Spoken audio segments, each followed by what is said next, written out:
only exists on update, when we update or delete something, not when we read. And I say generally because sometimes we do need to coordinate reads with non-optimistic locking and stuff. So avoiding those arguments about non-optimistic locking of a database and reading while you're updating it. Let's forget that piece for a minute. All updates to customer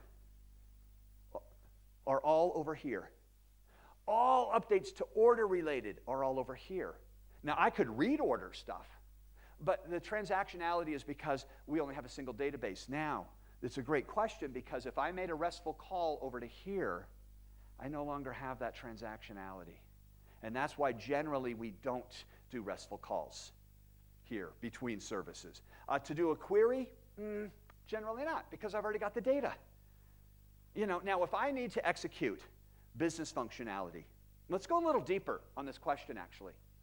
Let's say, I'm a little nervous walking around with this microphone. Okay, you see this module, this class right here? And so for you guys, it's this one right here. Well, I've got functionality here in customer, and I've got some order functionality, but I need the data, but I also need some functionality, rules that apply to that data right here. So this class right here is actually shared. That class, and for you guys over here, this class is actually shared. So I can do two things. I can make a RESTful call over here to that class to get its invoke its functionality. But because I break transactionality and start overcomplicating things, what I generally would do is to take this class and bring it right down here into a shared library and then share it between those two. And then I avoid those RESTful calls. And so that's how I would usually handle that. Yeah. All right. Now let's get to the real crux Mark, of... I have one question. Yes. This side. So will it... Where are you? Here. Oh, there you are. So it's hard to see you guys. I have one question related to the schema. So will it be good to have multiple schemas within the same database rather than creating different databases? So let's suppose I can create a different DB context for reading the data only and one DB context for writing the data. So will it be the good approach having same database but multiple DB contexts? Yeah. That's my first question. And I'll answer the question. Absolutely. Yes, yes, and yes, for two reasons. One, the smaller the schema, if I start to look at the database, even from a service-based architecture here, this is a distributed architecture, yet I have a single monolithic database. If I have the opportunity to start splitting up schemas, I am now on the road to starting to do bounded context in microservices. A very good observation and a very good idea. Yes. That's what we have implemented in our application. Beautiful. Yeah, any opportunity. Now take a look though at what we're doing is because now, unfortunately, we are physically touching the database. But yes, as remember I did the logical. Let me actually get back to that screen. Right here. Yeah, this is it. So these logical splittings that I did, if I can now do what you're doing, which is to take those logical pieces and to now make those into separate physical schemas that are in the same database. Yes, same database. Yes, it is a fantastic thing to do because compartmentalizing the database restricts the coupling level of tables. We have coupling in tables. We're going to see this when we take a look at distributing data. We have coupling levels because of foreign key constraints. Yes. We have coupling levels because of triggers. And we have coupling levels because of stored procedures. Yes.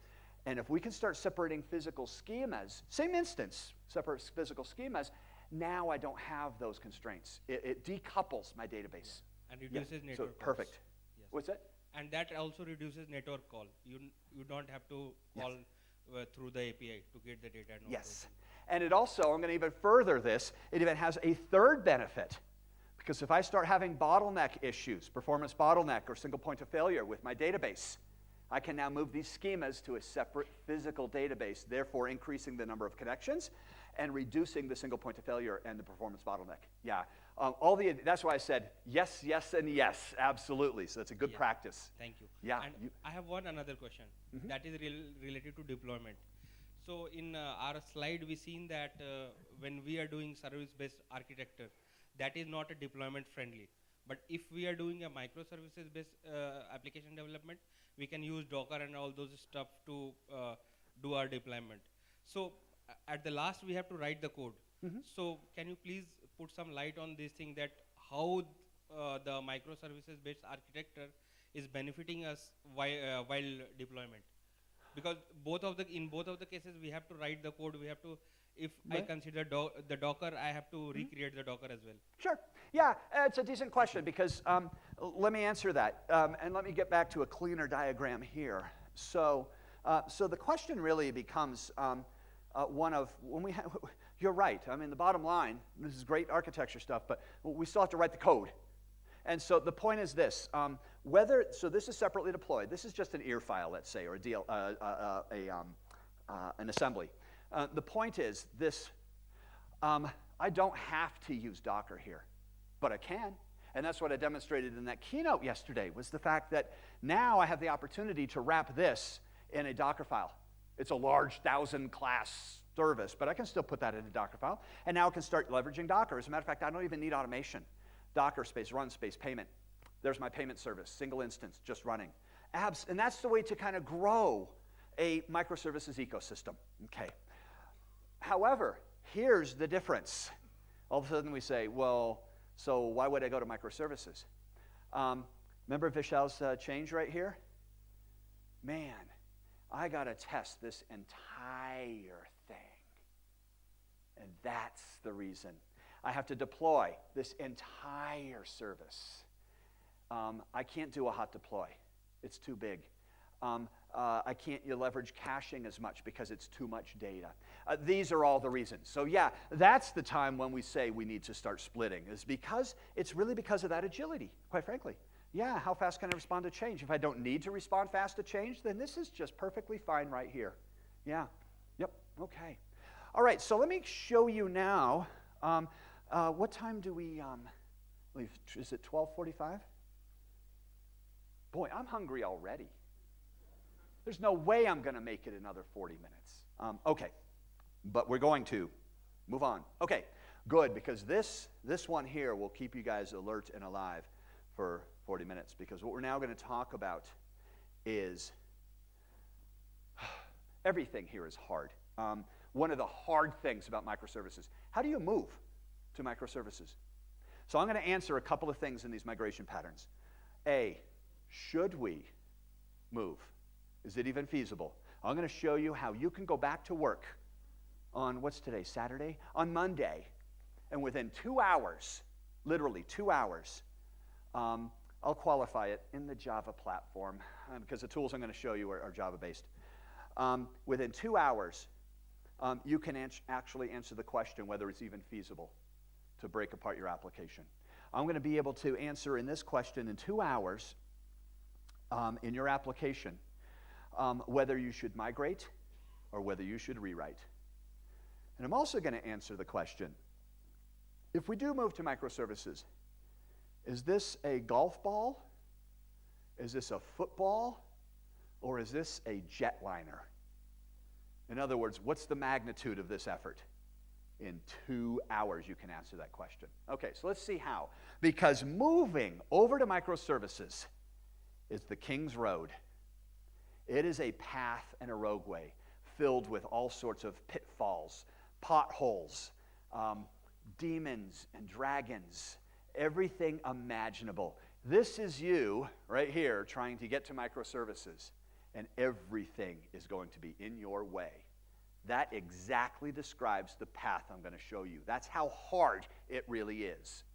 So let's see how to avoid all those demons, flying dragons, fire-breathing dragons, pitfalls, holes in the road, mud, swamps, chasms, you name it. And so this is a pathway that I've developed over the course of about 5 years now, as a matter of fact, of things that I've seen don't work. You know, you're driving down the road and all of a sudden, here's an hour delay. What do? Well, I'm not going to wait. You go down this road. Yes, now, oops. Now this is a half-hour delay. Nope. So you back up and you go down this road. Yes, I've done that. And I found a path to where I can get to the other side of Bangalore in 5 minutes. 5 minutes. And I'm going to show you what it is, but don't tell anybody else, because then they'll do it. No, okay. So here's the point. We're going to go into these steps in detail, but we start with our monolith. And the very first step that we do is identify all the logical components in our monolith. The component is a package structure. We identify these, and we take a look at the size, and we analyze them. The second thing we do is now flatten and refactor those. This is where we're actually going to do some physical refactoring of our applications. And the third step is then we look at the dependencies of those flattened components. The fourth step, and again we're going to look into these, is then to identify the component groupings. In other words, our domain in the application. The fifth step after that, now we break apart the user interface. Then we move to service-based architecture, and finally, microservices. No demons and fire-breathing dragons in this path. Oh, there's some bumps in the road. There's some speed bumps. There's some traffic. But that's not overly painful. Now, getting eaten by a dragon hurts.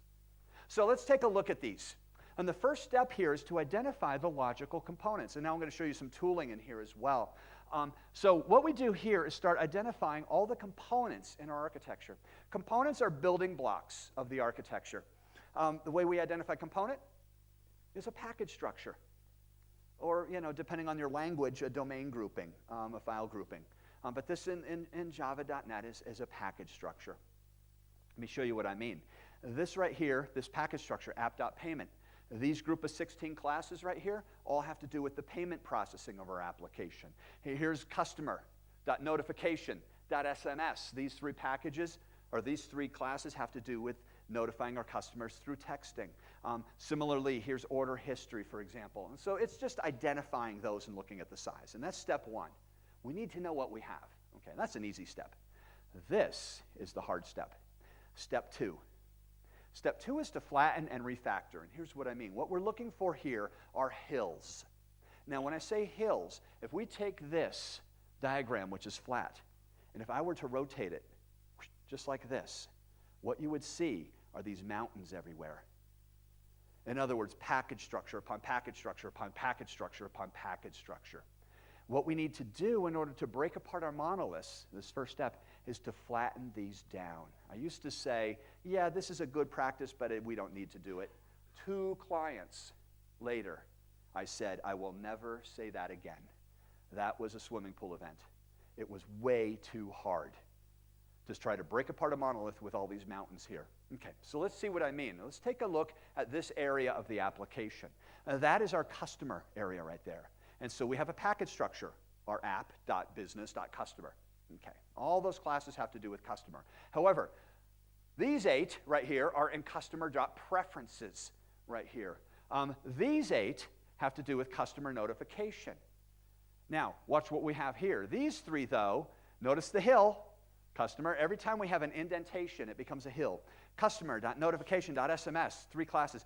Why did you create a package called SMS and put your 3 classes in it? Why? Because those are my 3 classes, and they're better than your classes. And I want to know where they are. I want them separate from you. You laugh, and that's usually the rationale for creating package structures. I mean, there's rarely any consistency, and usually it's like, I don't know, well, it's a class, I'm going to put it in my own package. Yes. What about these in the root? See the app.customer ones right here? What about those? Oh, those have to do with customer information, name and address and demographics. Well, what about all these notification classes? What are those? Oh, those are letters and email and stuff like that, forms that we send them. Try to tease apart this monolith. Try to start breaking it apart. It's way too hard. That is a fire-breathing dragon just waiting to devour you. All right, so here's what we're going to do. We're going to take this guy right here, and what we're going to do is move him over a little bit and look at the IDE. And this is, by the way, this whole workshop is totally technology agnostic, which is the other reason why I don't usually talk about the products. Whether you're in .NET, whether you're in Java, whether you've got a large Python system, it doesn't matter. All these things apply, everything we're talking about here. So here's your IDE. Now, notice, there's app customer. There's those 4 classes right there. Notification, here's the 5. There's that SMS package somebody created on the fly. And preferences, these 8. We want to flatten and refactor. So if we turn this on the edge, we'd see this big hill. Okay, so let's refactor. First of all, no, we're not going to do SMS. I know that those are your 3 classes, but they all start with capital SMS. So what I'm going to do is this. Watch. I'm going to do a right-click, refactor, move over to the notification package. And then I'm going to do a right-click, delete. Now watch what happens. I'm going to delete this, but watch what happens to the hill. Goes away. Now, what about those info classes? Here's a telltale sign. If you have any packages or any classes in the root package structure, and then you've got sub-packages, bad, bad, bad. And it happens all the time. So what do those have to do with? Because there's no context. Well, those are all info. Okay, watch this. I'm going to create a new package in my IDE. Move that up a bit. And I'm going to call it customer.info. Now, notice what I did. I just created a new package structure, i.e. a new component. I'm going to do a right-click, refactor move of all those root packages into info. And now, watch this. App.customer as a package structure still exists. But you know what it isn't now? It's not a component. The package exists, but it's a domain now, not a component. And therefore, now I've got 3 very nicely defined components. Notification, preferences, and info. You can kind of see now it's starting to view the fact that those could potentially be 3 different services. And look what we did with that simple refactoring. We went from this mess right here that's going to be really hard to tease apart into services into this. That's flattening and refactoring. Okay. So now we've got a pretty clean architecture. The next step is now to look for dependencies between those. As a matter of fact, this is where I've gotten bitten by those dragons and demons when I skip that step. When I skip the flattening and refactoring and try to identify the components, in other words, when I try to identify the dependencies, components talking to others, this is the part that gets really hard with the hills. It's too hard to find dependencies in mountains. And so now what we're really looking for is something called afferent coupling. Okay. So afferent coupling, as a matter of fact, I'm going to fast forward a little bit here because that's something that's very important at this stage. So let me fast forward. Afferent coupling. All right. Afferent coupling is the degree to which components, in our case, which services, are dependent on me. So in other words, here's me, service A. How many of you are dependent on me? That's afferent coupling. Whereas efferent coupling, how many services am I dependent on? It's easy to remember. A comes before E. A, who's talking to me? E, who am I talking to? Okay. The reason that's important, by the way, is because what I really care about when I look at coupling between components is afferent coupling. And let me show you what I mean. Now we get to look at some tooling as well. So the point is this. When I look at these components, how do I know components are talking to one another? At least one class here. Here's order shipment, and it's in shipping.fulfillment. Needs to inject or instantiate right here. There we go. The customer invoice class, which is in app payment invoicing. That's what I'm talking about. So let's do an analysis. At this stage, by the way, the questions, the 3 questions come up now. The 3 questions are this. Mark, how large is this effort? Is this a golf ball, a football, or an airliner? Kind of a weird analogy, but we'll go with it. Should we just abandon this application and write it from scratch, or should we migrate the code? Question 3, is this even feasible to break apart? All 3 questions I can answer right here because I look at 2 pieces of information, and the first is the coupling level. Now let's analyze. You see this area right here in the application, this component right here in red, 5 classes. What is its afferent coupling? Afferent's what we're concerned about, and this is the way to look at it. Now that we've flattened everything, this may not be the case and usually isn't. Yes? Question. When you look at that, how do you know this is scalable? I think that should also be a factor, right? When I look at this, is it scalable? Yes, it would be a factor. As a matter of fact, let's keep that question in mind as we take a look here. Let's look at all the impacts of fault tolerance and scalability as we analyze this. Let's look at the components. As a matter of fact, great timing on your question, by the way, because let's take a look at where we're at now. What's the afferent coupling? Who talks to me? And think about this. Why afferent's important? Think of each of these components right here as services. Now, they won't be, but think about them as services. If I go down, who am I impacting? And there's a chain that goes along, transient dependencies. So, who goes down? No one. I love applications that look like this with no afferent. Now, it doesn't matter who I talk to, but who's talking to me, because if I fail, other people will fail. No one. Scalability? Fantastic. Fault tolerance? Great.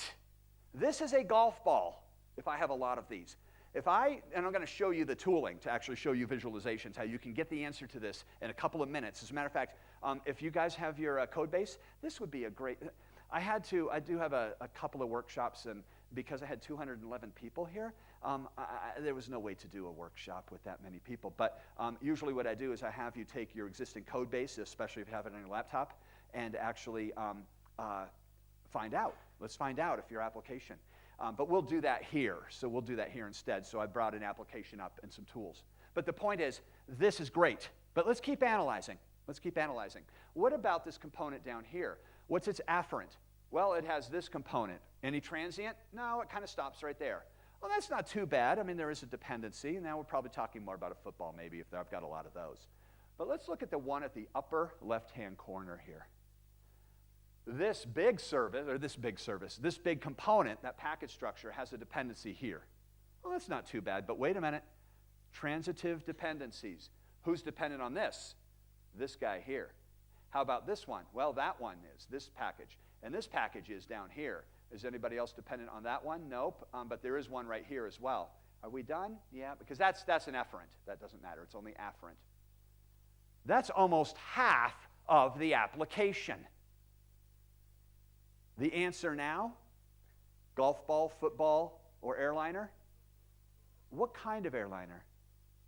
Regional jet or Dreamliner? Because that's the level we're at with this kind of coupling level. Yes, this is the analysis I do. Now, let me show you some tooling associated with this. The first thing I like to use is something called Source Monitor. These are all open source with the exception of the last one I'm going to show you possibly. But Source Monitor is great. It's from Campwood Software. And you point it, it's wizard-based. It works for C++, C#, Java, HTML, C, VB, all these languages. Not JavaScript, unfortunately. But I point it to the source base, and what it does is it gives me all these metrics. I usually use this per iteration. So in other words, every iteration here's my baseline iteration, 1, 2, 3, and I do this every 2 weeks on our project. And it shows me the number of classes, lines, statements, all sorts of cool information. That doesn't matter. I mean, that's analyzing software architecture. But right now, we're just trying to get information about our coupling levels.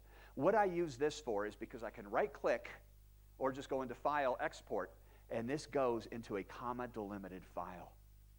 Now, I love that because you know what I can do? Write some very simple code to be able to do analytics. It's already walked my code base for me. I can group to find out the size and the number of classes. This is manager's ref manager right here, and it's all sorted by package structure. A package is a component. And also what I can collect is here, something that I can't do if I just do my own code walking. Well, I can. I don't care about the number of lines of code. You know what really is the good metric of the size of a component? Number of classes, but also the number of statements in that component. Because, you know, a lot of times, especially if we use functional programming or not use functional programming, we may have 12 lines of code, especially if we're running DSL, that may be one Java statement. And it throws off the metric of the overall size. And so I like the statements. And so I roll these up, and I know that this manager has, looks like 12 classes and about 12,000 statements. And that gives me a good estimate of the number of the size of that. I can also get the number of classes here as well, but I can just even count that. Okay, so that's one thing. But here, so now I can do my own metrics analysis. Okay, that's one. But X-Ray is a tool I really want to show you. X-Ray is it's an Eclipse plugin. Like I said, some of this has limitations and caveats, but it is an Eclipse plugin that you just basically install it. It uses GEF, which pretty much it's already there in Eclipse. Literally, if you downloaded it right now and installed it, you can search for X-Ray space Eclipse plugin, and you'll get right to it. Download it, install it in Eclipse, right-click on your package viewer, and say Run X-Ray, and it gives you something called the depth of inheritance tree, DIT. Now, I use two metrics for determining, A, can we even convert? What's the size and magnitude of this conversion? And third, should we rewrite or refactor, or migrate or rewrite? This is the DIT, depth of inheritance tree. In other words, all the abstract classes and interfaces going down. I like to call it the depth of inheritance tree, because the more or larger the depth of inheritance tree, the harder it is to split up this application. And it gives you this tree-like view. I love this one. This is an abstract class, and these are all the concrete. Well, let me put it this way. If these guys, oh, and by the way, the key here, the height is the number of classes, or I'm sorry, the number of lines of code. The width is the number of methods. And so the point is this. Take a look at this guy right here. It is the second largest class in this system. It is an abstract class. If all of these are going to be services, what do you do with this? Make it a jar file? No, that's half the code. As a matter of fact, that's 3/4 of all the code is in a jar file. No. So that's why that looks like the Falcon 4 Tesla rocket, doesn't it? Falcon 4 Heavy, yeah. And there's the rocket and all the engines. Anyways, but here's the thing I love. If we go over to here at the very end, so this comes up by default. But if we click right over here, and we click and say package dependencies, that's our components. Let me show you two projects. Here's one project that I worked on. Here's all the components. And there are the dependencies. The lines show the dependencies. Now, the width of the line shows how many dependencies there are. This is a golf ball. How hard is it going to be to migrate this to microservices? Really easy. There's hardly any dependencies between these packages. In other words, do you remember, you know what? I didn't address your scalability question either. I'm so sorry. Do you remember when we saw that half of the application? The number of dependencies directly relates to the scalability that I'm going to be able to achieve, because all of those dependencies presumably are going to be inter-service calls. And I'm going to have to scale out the entire application when it's because of the transitive dependencies. So that's and also fault tolerance. This scalability, fantastic. I can scale any one of these components. These can become a service, theoretically, independent. This is a great candidate for microservices. Here's another project that I worked on. There's the X-ray view. Now notice the thickness of the lines here. The thicker the lines, and as a matter of fact, X-ray is lovely, because if I hover my mouse over this line, it tells me how many classes are communicating between there. And this is about 1,000. Yeah. Try to tease this thing apart. No. As a matter of fact, I was just at a client last week, a company last week, introduced, did this analysis, and we ran X-ray. And you know what it showed? A big red ball. I'm totally serious. As a matter of fact, let me just see, hold on. Let me just see if the company name is on here, because I want to show you this. I just need to verify that the company name isn't on it.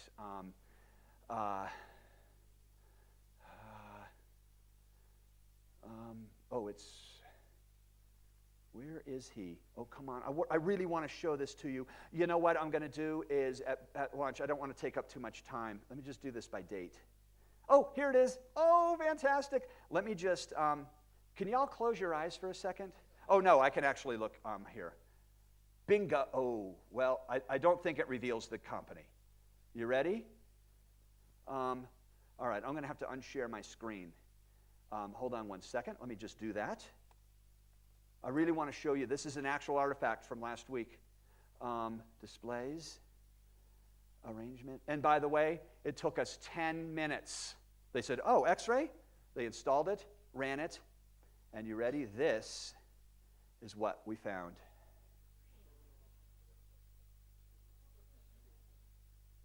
That's the actual diagram on X-ray. Yeah, I don't think we're going to be moving to microservices. Well, we need to. Then this is going to be a rewrite. It is faster to rewrite, throw it away, and rewrite from scratch than to tease this apart. Yes, WC Business Rules test. Oh, notice, by the way, we clicked on one of these. WC Business Rules test has two classes that communicate right here between the business unit data object. Yeah, that's what it looked like. Isn't it amazing? I love this tool. So just what I showed you, this, and we're only on step 2, by the way. Oh, dear. Just running X-ray gives me this information about this. But this is that step right here. But it's important to have this flattened first. Now, you don't have to, because it's going to be the same dependencies. But when we try to tease them apart, that's exactly when the flattening matters. And so let me close this guy and come back to where we were here. So let me go back to us. And where were we? We were right here. Okay. Anyways, this is a little bit more reasonable right in between. And as a matter of fact, X-ray allows us to zoom in to actually see these dependencies. Now, you know what we're looking at here. And I'm going to back up just to give you a perspective of what we're looking at. This diagram here is this right here. So what I'm showing you logically here, and in this step, by the way, the scalability piece starts coming in. We can actually ascertain this, the scalability and fault-tolerant aspects just by looking at these pieces. But this is a different view. This is kind of a logical view just to show you in slideware, but that's the same view as what we're actually seeing right here in X-ray. And so, yeah, it allows me to kind of zoom in so I can actually start seeing where our problem statements are, where our bottlenecks are to do potentially some refactoring. The other eye candy I really love is Code City. This is another thing that literally takes about 5 minutes. You download Code City, install it, point it to your code base, and it gives you what your code looks like in a city landscape.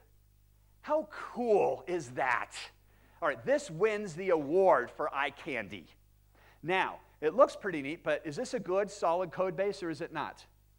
I don't know. Well, let's look at the key, because the size of the block, the city block, ends up being the size of the component. Each building is a class. I can turn this on its end like this and look at a skyline, and what it does, you can rotate this whole thing, and it shows me the hills. As a matter of fact, that project you just saw in X-ray, we ran Code City on as well last week, and I said, that's Rio de Janeiro, because it had the big, huge hill with, you know, the big statue on the top. And it was just this city, and it had this humongous hill here. And it's funny, the more projects you use Code City on, the more landscapes you can say, well, that's Tokyo. There's Hong Kong. There's Delhi. You know, it's so cool. Anyways, but it shows you, I could also, the view I really like is this view here. So we're looking straight on so I can see the hills, because that's what I'm interested in. How many hills visually do we have? And then I turn it like this so that I'm looking at a bird's eye view, because now I can see all the city blocks, which gives me those components that you just saw me draw. Now, the height of the buildings are the number of methods, and the width of the buildings are the number of attributes. Okay, so what happens, unfortunately, with Code City is that we tend to write more classes that are less object-oriented. In other words, our attributes usually are just, you know, indexes and counters and stuff, and we usually have more stateless kind of classes. So expect to see a lot of spires like this when you run this.